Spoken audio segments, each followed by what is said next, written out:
चौथ का चांद है उससे क्यों नहीं देखते? ये कल का चौथ का चांद ऐसा पुराणों में आता है। श्री कृष्ण भगवान ने इस भाद्रपद कृष्ण पक्ष शुक्ल पक्ष जो चतुर्थी है इस चंद्रमा के दर्शन किए थे। उनको झूठा कलंक लगा था।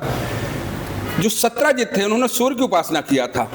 सूर्य की उपासना करने से सूर्य जी प्रसन्न होकर शाम तक मणि उनको दिया।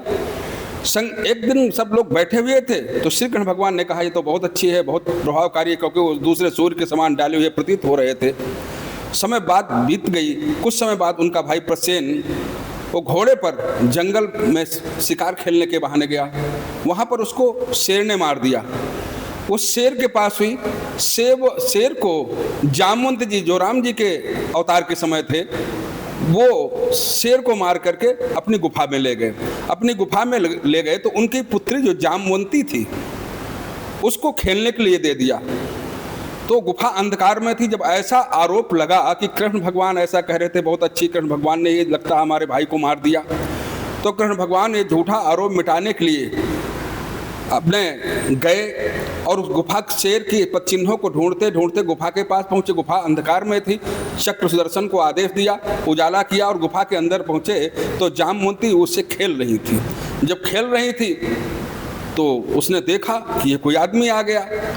वो चिल्लाई तो जामवंत जी बाहर आए। जामवंत जी जब बाहर आए तो खूब युद्ध हुआ आपस में। जब युद्ध हुआ तो जामवंत जी ने सोचा मुझसे कोई टक्कर नहीं ले सकता।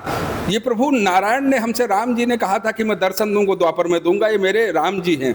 उनको प्रणाम किया। जामवंती का विवाह श्री कृष्ण भगवान के साथ कर दिया और श्यामंतक मणि भी दे दिया। कृष्ण जी वापस लेके आए, सबको पूरा इस कहानी का पूरा विवरण बतलाया और श्यामंतक मणि फिर उनको देने लगे। तो सत्राजित ने उनको वापस कर दिया श्री कृष्ण भगवान को, और वापस कर दिया तो इस कलंक से छुटकारा पाए। जो भाद्रपद कृष्ण पक्ष की चतुर्थी होती है उसको इसीलिए कलंक चौथ कहते हैं। अब सूर्य जो है पूरे ब्रह्मांड में आयु शक्ति, प्राण शक्ति का कारक है। चंद्रमा जो है मना शक्ति का कारक है।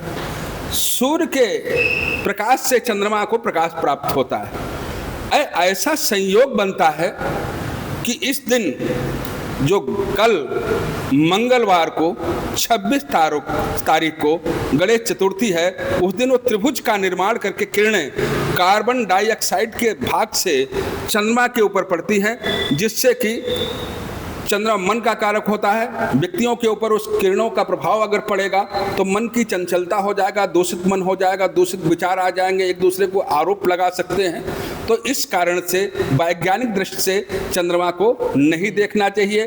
पौराणिक दृष्टि से श्री कृष्ण भगवान का उदाहरण अगर कोई देख लेता है तो इस कथा को श्रवण करेगा या पढ़ेगा तो उसको झूठे आरोप से मुक्ति प्राप्त हो जाएगी। ऐसा श्री कृष्ण भगवान ने स्वयं ही कहा है।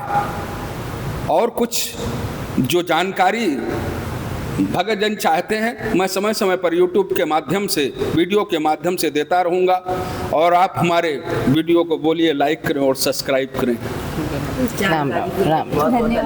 धन्यवाद। धन्यवाद।